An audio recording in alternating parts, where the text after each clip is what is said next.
Hey, are you subscribed to my new channel, Feminine Strategy and Lifestyle?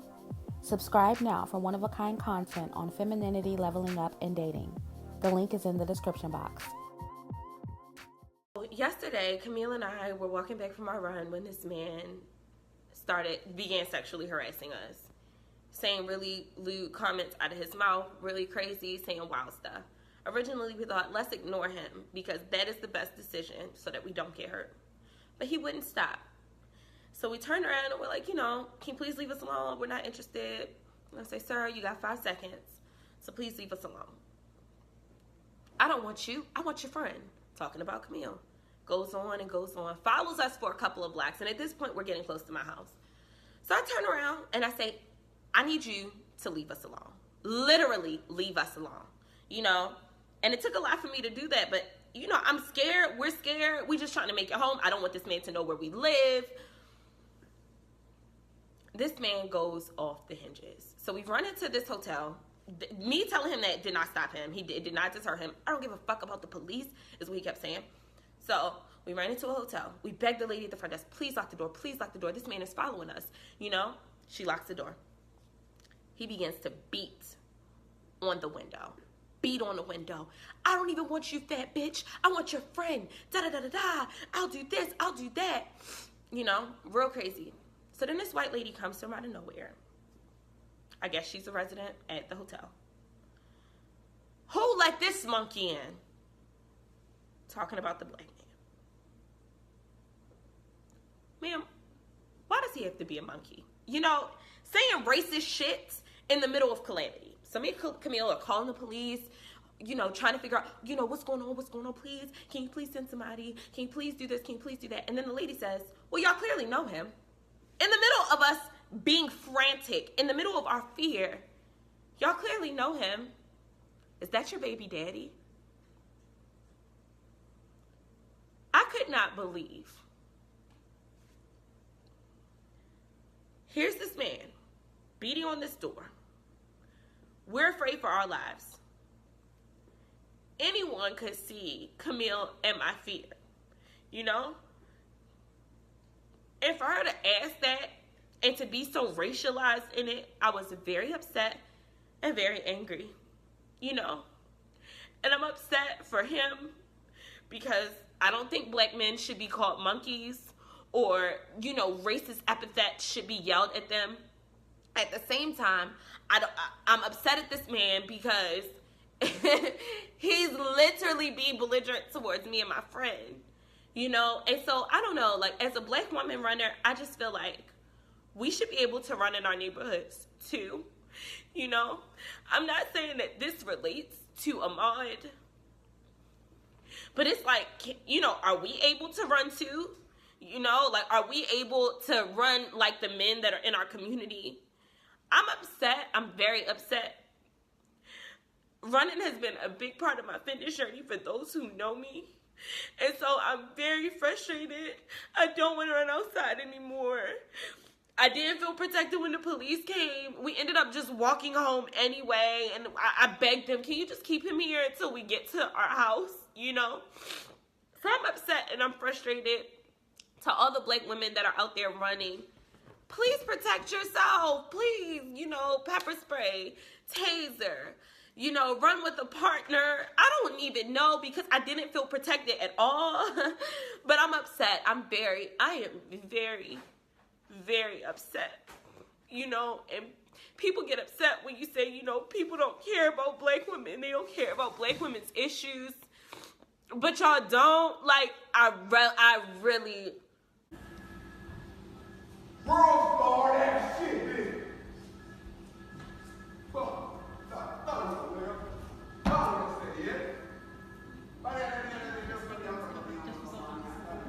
Sure, I was just trying to get his face on here. Okay. Sorry.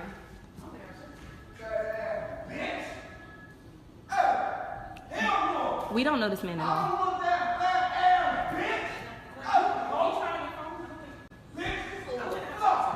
Do you have 911? Do you have 911? Call 911. I will. Please.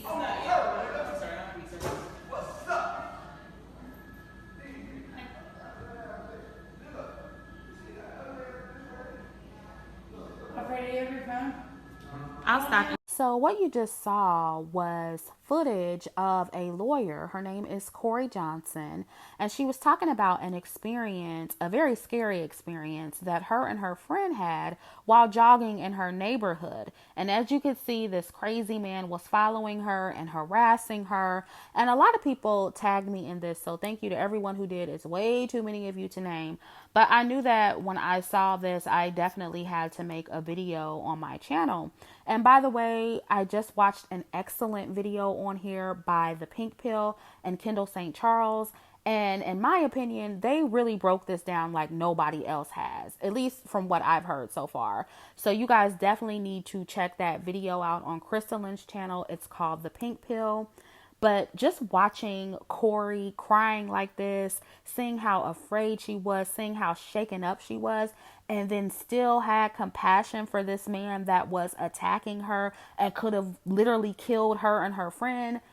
That is just so disturbing to me, you guys. And it really showed me how deep this thing goes with black women, you know, coddling black men and trying to protect them and having more compassion for them than they have for themselves. And even though black men say that we don't, it's clear that we do.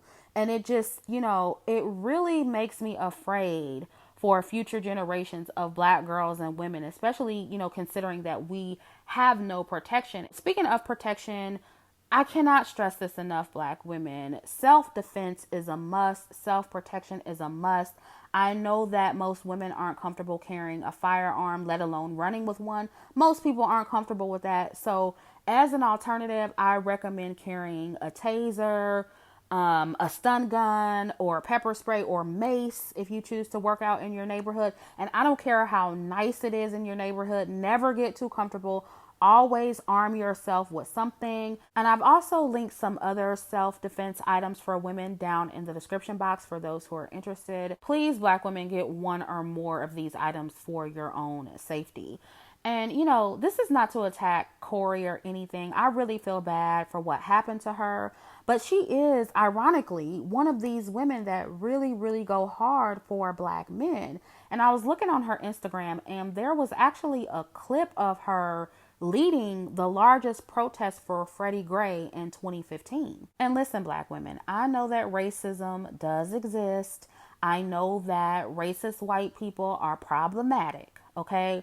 But you can't cape for black men, especially black men that are attacking you, and protect yourselves at the same time. It's a conflict of interest, okay? And that is the point I want to stress in this video. You can't do both. I know how much you want to do both, and you think you can do both, but you can't. And I know some of you are going to say, well, she was protesting for Freddie Gray. What does it have to do with, you know, this mentally ill black man? And this is not all black men, and they're not all mentally ill. Listen, black women, the problem is that 99% of the time, black women, we are defending crazy black men. We are defending criminals and abusive black men, whether they are mentally ill or not.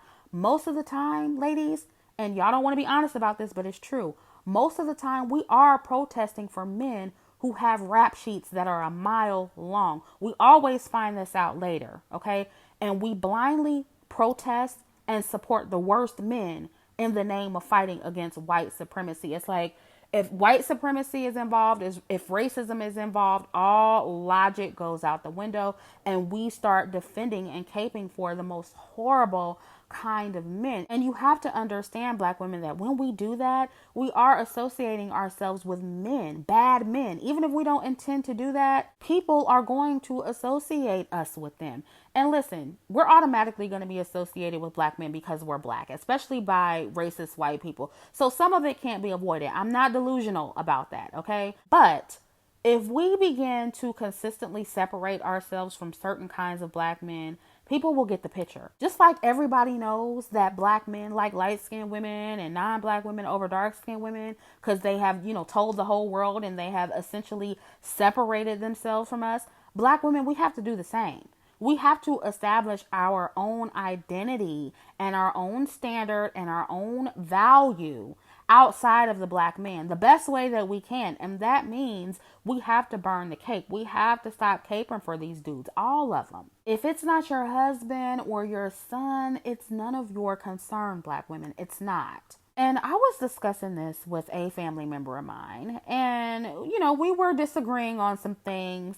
And she was saying, well, if a white woman is racist towards a black man, they're going to be racist towards me too. They're going to be racist towards black women too. So we don't need to give them passes on that. And I told her that I agree with that. Black women need to protect ourselves against racist people, racist white women, racist white men. But when black men are more of a threat to you or just as much of a threat to you as racist white people, at that point, he's on his own, sis, and you got to look out for you. The only time you should be concerned with a racist white person, black women, is when they are directly being racist towards you. What they do or say to a random black man should be none of your concern, especially if that random black man is a threat to you. Yeah, Becky was racist in this situation, but she wasn't talking directly to Korey, so it wasn't her fight. Now, does this mean I'm defending this white woman for calling this man a monkey? No. It just means I'm prioritizing what's most important in this situation. And her calling him a monkey isn't important, especially when he was calling Korey out of her name and threatening her. And he was a threat to her life and her friend's life. Okay, so for me, I'm not torn at all when I look at this situation. I just look at it like, black women, you have no allies. We have no allies. And we have to protect ourselves from everyone.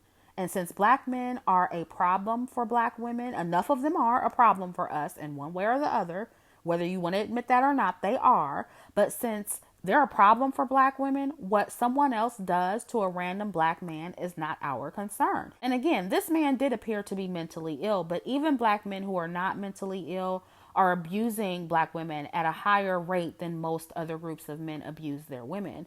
So please don't narrowly focus on this man being mentally ill, because I know some of you will do that. My point is that black women are in a unique situation where we have no first line of defense, and the men who are supposed to be that are one of our biggest threats as well. If it's not physical abuse or domestic violence, it's colorism and verbal abuse, right? And even though other groups of women do deal with abuse, it's not at the rate that black women do. And I know some black women hate to hear that about the men who look like you, and you really feel like you can do both. You really feel like you can defend black men against racism and defend yourselves against them at the same time, but you can't. Not at this point in time, because things are too lopsided and too much damage has been done. And see, what tends to happen when black women try to do both is that we end up giving a bunch of passes on how black men treat us in the name of fighting white supremacy. It's like we don't know how to do both. Even if we want to do both, we don't know how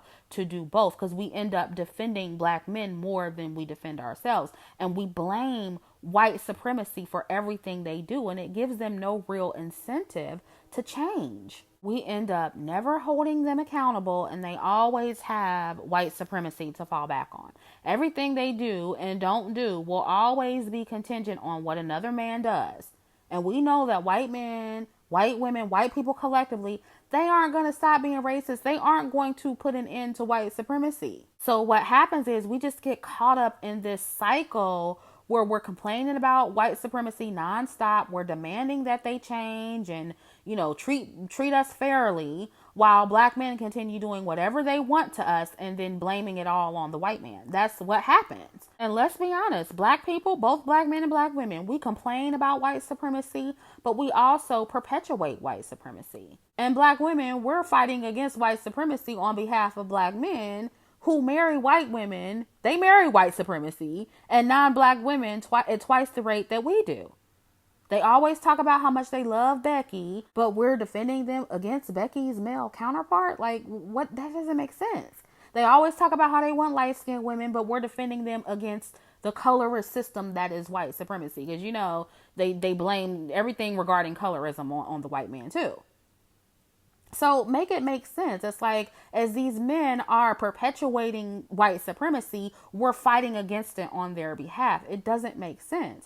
White supremacy or not, black men put themselves first. They don't fight as much for you as they do themselves. So black women, we have to do the same. And I hate to break it to you ladies, but there is no fighting against white supremacy and black men equally. You have to choose. You have to choose who you're fighting for, because we're not all in this together.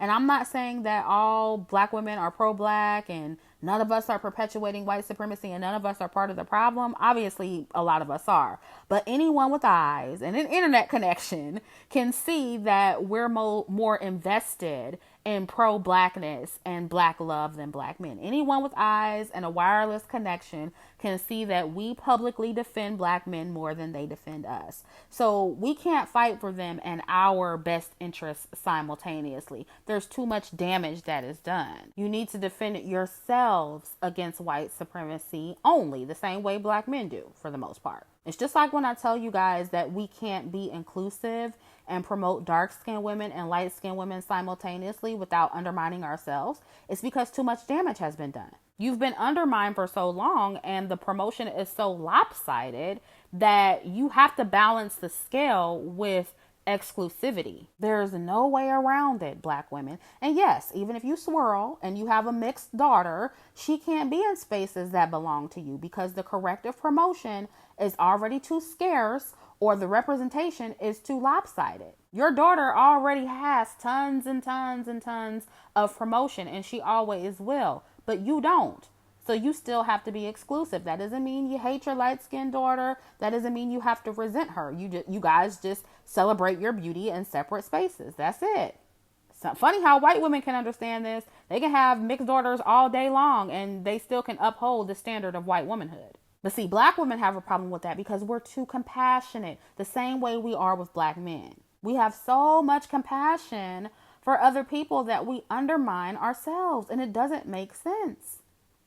We're literally up against everyone, black women, so we have to fight for ourselves and ourselves only, not black men, not white people, not mixed women. This is going to trigger somebody, but not trans women, not other women of color, like y'all doing right now with Lana Del Rey and Doja Cat and Cardi B and Nicki Minaj. And I get it. Y'all are defending the culture against this, tone deaf white woman and her white tears. And I like Lana's music. I'm disappointed in her. But you know what? It's still not my fight.